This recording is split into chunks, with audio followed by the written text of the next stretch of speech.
পরিস্থিতির অবনতি, বাড়ছে পানিবন্দী মানুষের দুর্ভোগ। কুড়িগ্রাম ও চাঁদপুরে ভাঙন অব্যাহত। সীমান্তে ড্রোন ব্যবহারের বিষয়টি গণমাধ্যমের খবর মাত্র, দুদেশের সিদ্ধান্ত ছাড়া এটি সম্ভব নয়, বললেন ভারতীয় হাইকমিশনার পঙ্কজ শরণ। এবং অপরিকল্পিত নগরায়ন ও শিল্পায়নের প্রভাবে আশঙ্কাজনক হারে কমছে ফসলি জমি, খাদ্য নিরাপত্তা নিয়ে শঙ্কা।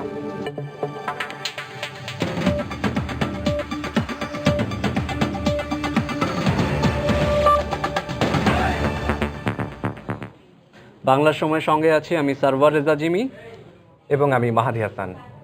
আমার চুলের জন্য নো অ্যামোনিয়া, নো পেরক্সাইড, শুধু ন্যাচারাল ভাসমন। উজান থেকে নেমে আসা ঢলে নদ নদীর পানি বাড়ায় গাইবান্ধা ও জামালপুরে বন্যা পরিস্থিতির অবনতি হয়েছে। বেশ কিছু এলাকায় বিপদসীমার ওপর দিয়ে বইছে নদ নদীর পানি। পানিবন্দী হয়ে পড়েছেন হাজার হাজার মানুষ। অন্যদিকে প্রবল স্রোতে কুড়িগ্রাম ও চাঁদপুরে দেখা দিয়েছে ভাঙন। প্রতিনিধিদের পাঠানো তথ্য ও ছবি নিয়ে রিপোর্ট। গত 24 ঘন্টায় গাইবান্ধার ঘাঘট নদীর পানি ডেভিস কোম্পানির পাড়া পয়েন্টে বিপদসীমার 42 সেন্টিমিটার ও ব্রহ্মপুত্র ফুলছড়ি পয়েন্টে 52 সেন্টিমিটার ওপর দিয়ে প্রবাহিত হওয়ার খবর দিয়েছে পানি উন্নয়ন বোর্ড। ফলে পানির চাপে গাইবান্ধায় আরো নতুন নতুন এলাকা প্লাবিত হয়েছে। এতে পানিবন্দী হয়ে পড়েছেন শত শত মানুষ। নদী সেদিন আমরাই দেখি গেল, আমার বাপের দাস দেখি গেল নদী, ওই যে ওই আদ্য আর দেখো কোন আদ্য হয়তো কোন আদ্য নদী আসতে গেছি, নদী দেখে মানুষ এর নাই আতঙ্ক হয়ে গেছে গ্রাম। একদিনে অনেক জায়গা ভাঙছে, তো অনেক মানে 100-150-200 ঘর মনে হয় একদিনে ভাঙি গেছে। জামালপুরে যমুনার বাহাদুরাবাদ পয়েন্টে পানি বিপদসীমার 38 সেন্টিমিটার ওপর দিয়ে প্রবাহিত হচ্ছে। এর ফলে প্লাবিত হয়েছে জেলার ইসলামপুর ও দেওয়ানগঞ্জ উপজেলার 10টি ইউনিয়নের অন্তত 40টি গ্রাম। তলিয়ে গেছে জেলার প্রায় 20,000 একর ফসলি জমি। সমস্যা কখন করতে বাচ্চা কাচ্চা পানির মধ্যে পড়ে। এইখান থেকে বন্যা হয়ে গেছে, বন্যার ভিতরে আনতে বৃষ্টি চলছে, বৃষ্টির পানি, খারাপ পানি চলতেছে। এদিকে কুড়িগ্রামে বন্যা পরিস্থিতি অপরিবর্তিত রয়েছে। জেলা সদর, উলিপুর, চিলমারি, রৌমারী ও রাজীবপুর উপজেলার শতাধিক বাড়িঘর পানির নিচে তলিয়ে গেছে। অন্যদিকে মেঘনার প্রবল স্রোতে বিলীন হয়ে গেছে চাঁদপুর পুরান বাজারের নদী তীর সংরক্ষণ ও শহর রক্ষা বাঁধের অন্তত 120 মিটার এলাকা। সময় সংবাদ। বন্যা নিয়ে আরও খবর থাকছে সংবাদের পরের অংশে। এদিকে প্রচণ্ড স্রোতের কারণে মাওয়া কাওড়াকান্দি নৌরুটে ফেরি চলাচল প্রায় বন্ধ হয়ে গেছে। বর্তমানে একটি মাত্র রোরো ফেরি চলাচল করছে এই নৌরুটে। এতে ঘাটের দুপারে যাত্রীবাহী বাস সহ কয়েকশো যানবাহন আটকে সৃষ্টি হয়েছে তীব্র যানজট। অন্যদিকে ফেরি কম থাকায় পাটুরিয়া দৌলতদিয়া ঘাট এলাকায়ও একই অবস্থার সৃষ্টি হওয়ায় ভোগান্তিতে পড়েছেন সাধারণ যাত্রী ও চালকরা। মাদারীপুর ও মানিকগঞ্জ প্রতিনিধির পাঠানো তথ্য ও ছবি নিয়ে দেখুন প্রতিবেদন। মঙ্গলবার সন্ধ্যা থেকেই মাওয়া কাওড়াকান্দি নৌরুটে বাড়তে থাকে স্রোতের তীব্রতা। প্রচণ্ড স্রোতের মুখে ফেরি চলাচল ব্যাহত হওয়ায় মধ্যরাতে নৌরুটের ছোট বড় 16টি ফেরির মধ্যে 15টিকেই বন্ধ রাখার সিদ্ধান্ত নেয় বিআইডব্লিউটিসি। এতে ঘাটের উভয় পাশে যাত্রীবাহী বাস সহ অন্তত 400 যানবাহন আটকা পড়ে। চরম দুর্ভোগে পড়েন ঘন্টার পর ঘন্টা অপেক্ষায় থাকা যাত্রী ও চালকরা। বাইরে বেরোনো যাচ্ছে না, গরম, তারপর খাবার দাবারের অনেক দাম, পানিরও সমস্যা। আমাদের গাড়িতে পিএস ভরা, পিএস পড়ছে যেতে আছে, ফেরি চলে না, এই আমাদের সমস্যা। এদিকে বুধবার দুপুরে মাওয়া কাওড়াকান্দি ঘাট পরিদর্শনে যান বিআইডব্লিউটিসির চেয়ারম্যান। ফেরি চলাচল স্বাভাবিক করতে প্রয়োজনীয় সব ব্যবস্থা নেওয়া হচ্ছে বলেও জানান তিনি। যে অংশে ফেরি উঠতে পারছে না সেখানে আমাদের শক্তিশালী টাকজাহাজ দিয়ে ফেরিকে ঘাটে ফিরিয়ে দেওয়া অথবা টেনে এটাকে তার গন্তব্যে পৌঁছে দেওয়া, আমরা সেই ব্যবস্থা নিলাম এখন। অন্যদিকে ফেরি কম থাকার কারণে যাত্রীবাহী বাসগুলোকে অগ্রাধিকার ভিত্তিতে পার করাই পাটুরিয়া দৌলতদিয়া ঘাটের উভয় পাশে পণ্যবাহী ট্রাকের লম্বা লাইন সৃষ্টি হয়। বুধবার বিকেল পর্যন্ত অন্তত 500 মালবাহী ট্রাককে ঘাট এলাকায় দাঁড়িয়ে থাকতেও দেখা যায়। এছাড়া যানবাহন পারাপারে সিরিয়ালের নামে চাঁদাবাজি সহ নানা অভিযোগ করেন যাত্রীরা। তবে এই অভিযোগ অস্বীকার করেন কর্তব্যরত কর্মকর্তারা।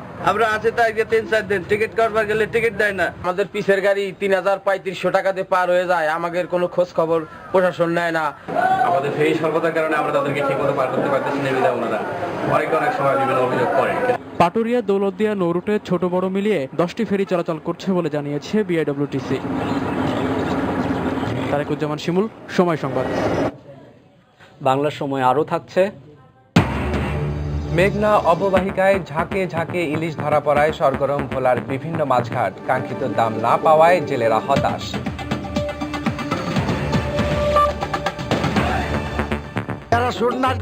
বাংলাদেশের 1 নম্বর ব্র্যান্ড। ভারত বাংলাদেশ সীমান্তে ড্রোন ব্যবহারের বিষয়ে গণমাধ্যমে প্রকাশিত সংবাদ ভারত সরকারের অফিসিয়াল সিদ্ধান্ত নয় বলে জানিয়েছেন ভারতে বাংলাদেশে নিযুক্ত ভারতের হাই কমিশনার পঙ্কজ শরণ। বাংলাদেশ সরকারের সাথে আলোচনা না করে এ ধরনের কোনো সিদ্ধান্ত নেওয়া হবে না বলেও জানান তিনি। বুধবার দুপুরে ব্রাহ্মণবাড়িয়ার আখাউড়া স্থলবন্দর পরিদর্শনের সময় এসব কথা বলেন শরণ। ভারত সরকার সীমান্ত হত্যাকে সমর্থন করে না উল্লেখ করে তিনি আরও বলেন, এ ধরনের অনাকাঙ্ক্ষিত হত্যাকাণ্ড বন্ধে সীমান্তে অবৈধ অনুপ্রবেশ বন্ধ করতে হবে। সরকার পর্যায়ে আনুষ্ঠানিক কোনো সিদ্ধান্ত ছাড়া সীমান্তে ড্রোন ব্যবহারের বিষয়ে মন্তব্য করা অপরিপক্কতার পরিচয় দেওয়া হবে। তাই এ বিষয়ে সংবাদপত্রে প্রকাশিত খবরকে এত বেশি গুরুত্ব দেওয়া উচিত হবে না। এদিকে সীমান্তে ড্রোন ব্যবহার বিষয়ে ভারতের কাছ থেকে এখনও আনুষ্ঠানিক কোনো তথ্য পাওয়া যায়নি বলে জানিয়েছেন স্বরাষ্ট্রমন্ত্রী ডক্টর মহিউদ্দিন খান আলমগীর। বুধবার দুপুরে বরিশালের মেহেন্দিগঞ্জ উপজেলার কাজিরহাটে নতুন থানা উদ্বোধন শেষে সাংবাদিকদের এক প্রশ্নের জবাবে তিনি এসব কথা বলেন। আনুষ্ঠানিকভাবে যদি যখন তথ্য পাবো তখন আমাদের তরফ থেকে আনুষ্ঠানিক যে প্রতিক্রিয়া সেই প্রতিক্রিয়া আমরা ব্যক্ত করব। কিসের বিষয়? তবে ইতিমধ্যে যে তথ্য আমাদের কাছে এসেছে সেই তথ্য অনুযায়ী তারা ড্রোন ব্যবহার করবেন তাদের সীমান্তর ভেতরের, আমাদের সীমান্তের মানে আমাদের দেশের অভ্যন্তরে নয়। ৩১ জন বাংলাদেশি গরু ব্যবসায়ীকে আটক করেছে ভারতীয় সীমান্তরক্ষী বাহিনী বিএসএফ। বুধবার বিজিবির পক্ষ থেকে তাদের আটকের বিষয়টি নিশ্চিত করা হয়। মঙ্গলবার দিবাগত রাতে ভারতীয় সীমান্ত থেকে গরু নিয়ে ফেরার পথে তাদেরকে আটক করা হয় ৩১ পিলাসন ক্যাম্পের বিএসএফ সদস্যরা। আটকের পর তাদেরকে ভারতের পুলিশ ক্যাম্পে পাঠানো হয়। বুধবার দুপুরে বিজিবি বিএসএফ এর পতাকা বৈঠকে আটককৃতদের তালিকা চেয়েছে বিজিবি। দেখছেন বাংলার সময়, সঙ্গেই থাকুন।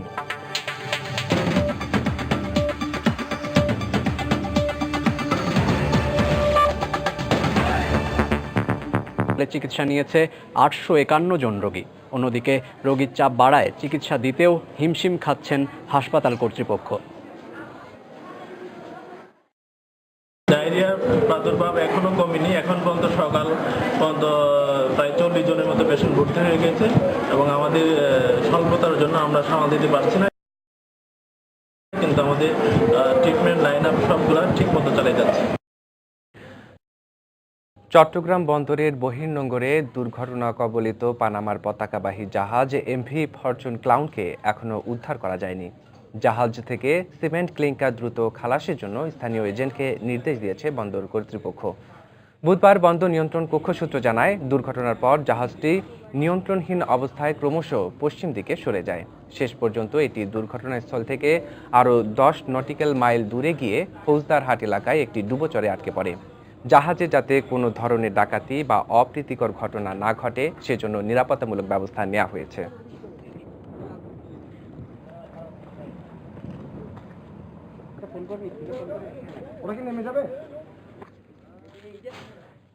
আবারও বন্যার খবর।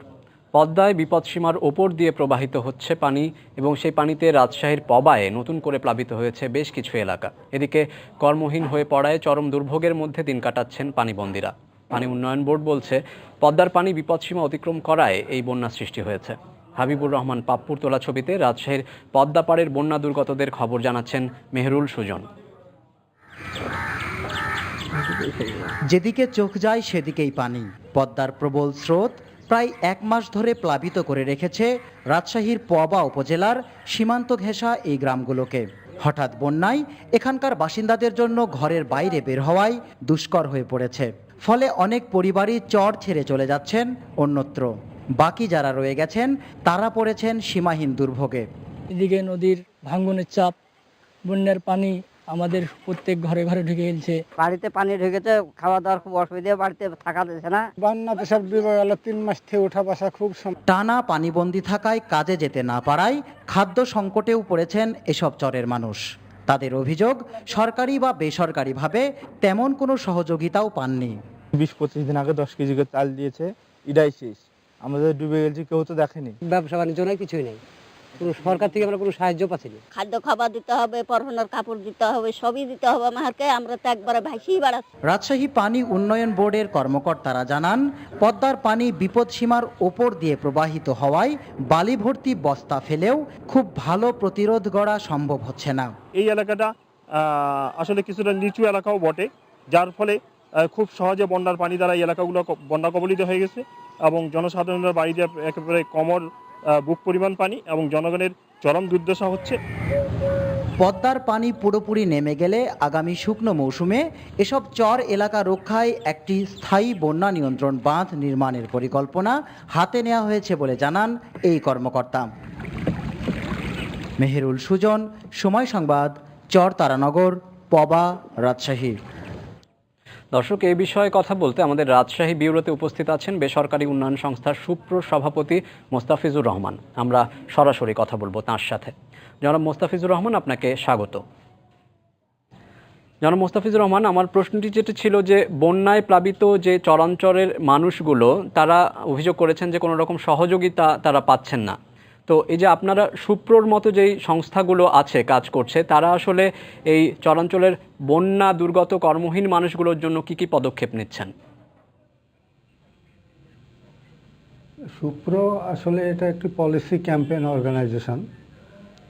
আমরা দরিদ্র মানুষের জন্য কৃষি, স্বাস্থ্য, শিক্ষা এবং কর